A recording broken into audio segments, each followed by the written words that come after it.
গতকাল আনুমানিক 23/4/2025 আনুমানিক রাত 8:30 ঘটিকার সময় ডিগ্রিচর তদন্ত কেন্দ্রাধীন আমডাঙ্গা এলাকায় সরকারি খাদ্য বান্ধব কর্মসূচির ওএমএসে যে চাল, যেটা বিক্রয় নিষিদ্ধ চাল, সেটা ভ্যানযোগে 2 জন ব্যক্তি কালোবাজারের উদ্দেশ্যে পাচারকালীন ডিগ্রিচর তদন্ত কেন্দ্রের এসআই শামসুল হক সহ সঙ্গীয় পুলিশ ঘটনাস্থলে উপস্থিত হয়ে তাদেরকে চাল সহ 715 কেজি চাল সহ তাদেরকে গ্রেপ্তার করে এবং চালগুলার বস্তাতে সরকারি বস্তা সহ এখানে নিষিদ্ধ লেখা ছিল।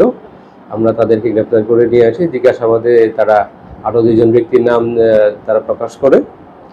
ইব্রাহিম এবং মোশারফ, তারা জহুরুল ইসলাম এবং ফজলুল হক নামে তাদের কাছ থেকে চালগুলো নিয়ে আসে। তো আমরা তদন্ত অব্যাহত আছে।